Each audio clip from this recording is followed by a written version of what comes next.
नमस्कार. पुढे तुम्ही बातम्या बघत असाल युरोपमध्ये टेम्परेचर वाढले.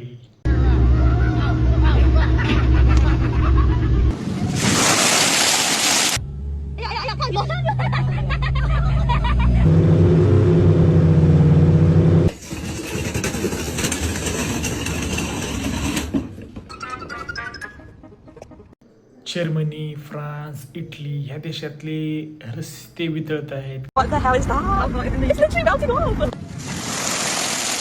त्यांची चाक वितळायला लागली आहेत. काय देशातचे तर ट्रॅफिक सिग्नल वितळायला लागले आहेत.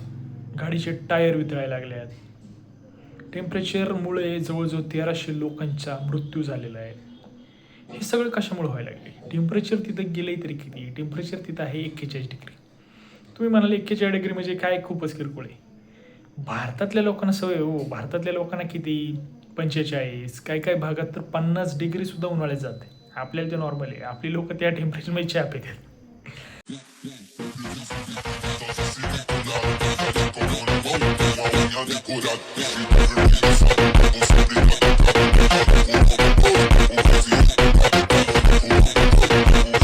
युरोपमध्ये तसं नाही आहे. युरोपमध्ये जास्तीत जास्त बहुतांश भाग हा टेम्परेचर ते थंड असतं. थंडीत तर तिथं बर्फ पडतो, आपण पिक्चरमध्ये बघतोच.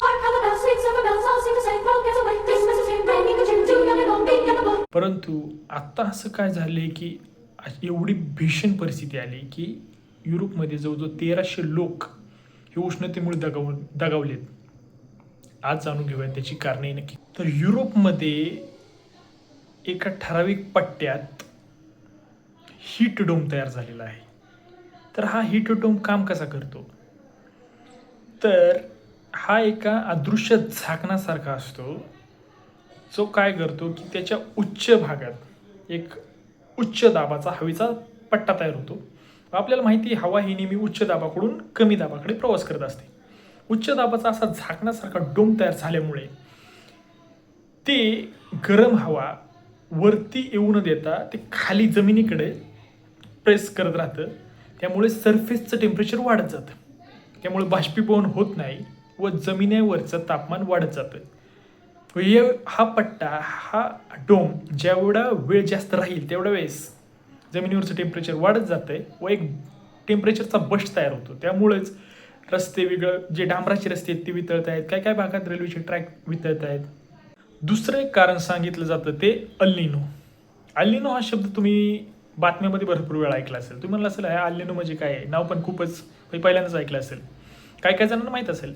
अल निनो हे लहान मूल म्हटलं जातं. त्याला ख्रिस्त जन्माचं किंवा ख्रिस्त लहान मूल असा त्याचा अर्थ आहे.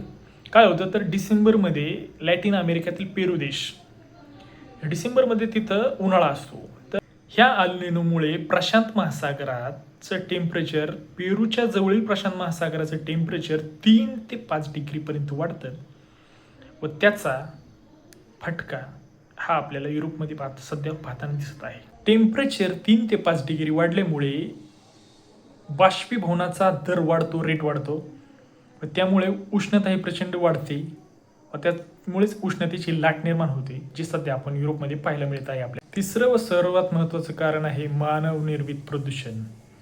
मानवाने एवढं प्रदूषण केले, फटाके, गाड्यांचा अतिवापर, इतक्या प्रदूषण केलेले आहेत.